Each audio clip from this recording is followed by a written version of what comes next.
Oh, hello. Welcome to the Curious Emporium. Have a look at what we have in store for you.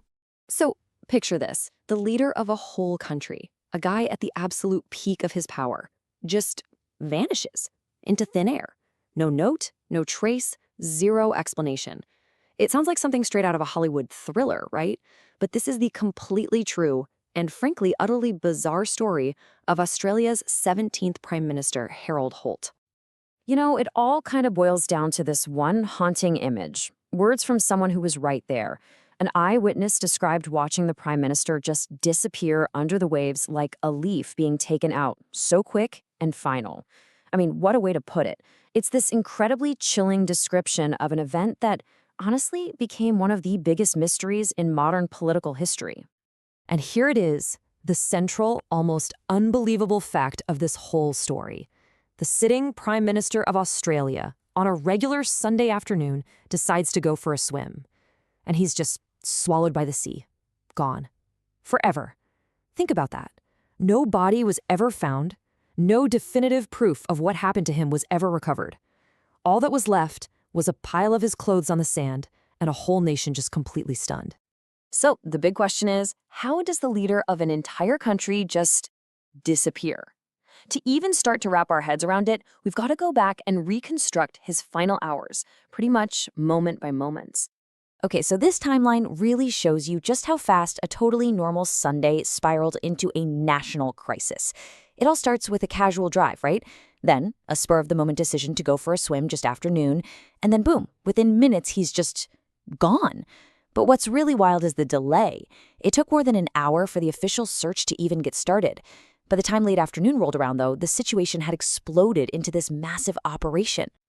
And get this, Holt didn't just pick any old beach. Oh no, he chose a spot with a seriously deadly reputation. Choviet Beach was notorious. It was literally named after a shipwreck where dozens of people died. The friends who were with him that day, they wouldn't even go in deep. One guy said he felt a terrific undertow just standing in the shallows. Another described the water as a colossal boiling mess.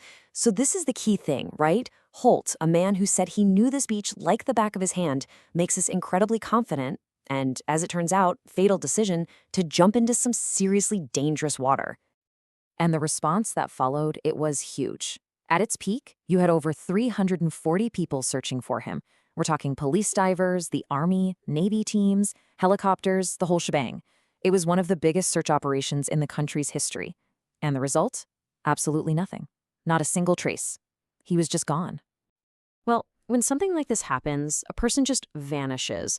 It creates this massive vacuum, right? And that vacuum just gets filled with rumors and all kinds of conspiracy theories. To really get why those theories took off, you first have to understand the man himself. So, who exactly was Harold Holt? You see, Holt was a complete change of pace from the guy before him, Sir Robert Menzies, who'd been in power forever. Menzies was, very formal, very traditional, super British in his whole outlook. Holt, on the other hand, was seen as this breath of fresh air. He was younger, more modern, more informal, and he was really focused on shifting Australia's attention toward Asia.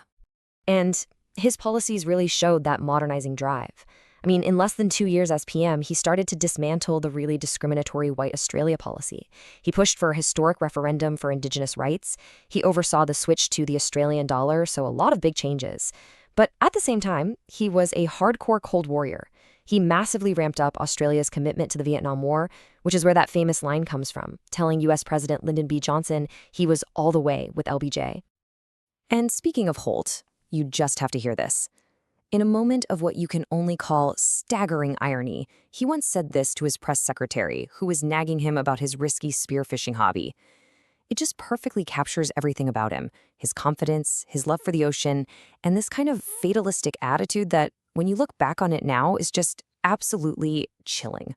So with no body and no real answers, the official story that it was just an accidental drowning, well, that just wasn't enough for a lot of people.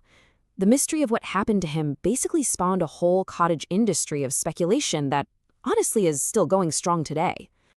When you look at all the speculation, it pretty much boils down to three main theories. You've got the simple, tragic accident. You've got the desperate, deliberate act of suicide. And then you've got, well, something straight out of a Cold War spy movie. All right, so theory number 1, accidental drowning. This has always been the most plausible explanation, right? He was a bit overconfident, the sea was incredibly rough, and he might have even had a shoulder injury holding him back.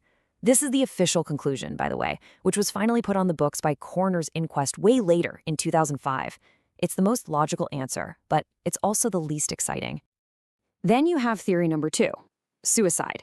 The idea here is that he was feeling the political pressure, especially over the Vietnam War, and he just decided to check out in this really dramatic way. But, and this is a big but, his family and his closest friends have always completely rejected this idea. They insist he was in good spirits, he was making plans for the future, and that doing something like this in front of his friends was just totally out of character for him. And now for theory number 3. And this is where things go completely off the rails into conspiracy land. The most famous theory, the one that really captured everyone's imagination, claims that Harold Holt was secretly a spy for communist China, a long-term spy, and his disappearance? That was actually a planned rescue mission, with a Chinese submarine waiting just offshore to pick him up. So, when this crazy spy theory came out, what did Holt's wife, Zara, have to say about it? Well, she had what might be the single greatest rebuttal of all time. It's this perfect, witty, and just devastatingly simple comeback that completely punctures this giant conspiracy with a little bit of hilarious, everyday reality. Okay, so if he wasn't a spy, and he most likely just tragically drowned, what's his legacy then? I mean, how does a country remember a prime minister who just vanished? This is maybe one of the wildest parts of the whole story. His name has actually become part of Australian slang. To do a Harold Holt is rhyming slang for to bolt. So if someone disappears suddenly or makes a quick exit from a party, you'd say they did a Harold Holt. It's this sort of dark, funny, and just perfectly Australian way that his memory lives on in day-to-day language. Of course, he's also remembered in more official ways. There's a memorial plaque bolted to the seafloor where he disappeared. The U.S. Navy even named a destroyer after him. But the most famous memorial has to be the most ironic one. The Harold Holt Memorial Swimming Center in Melbourne. Yes, a public swimming pool named after a prime minister who drowned. If that doesn't capture Australia's very unique, very dry sense of humor, I don't know what does. And really, that brings us to the big, lingering question here. Harold Holt was a genuinely progressive leader during a really critical moment in his country's history. But let's be honest, he's almost entirely remembered for the bizarre way he died. And it makes you wonder, right? When a person's life ends with such a huge, unsolved mystery, can everything they actually did, their life's work, can it ever really escape that shadow? That's a question that, a lot like Harold Holt's final moments, might just be lost to the depths forever.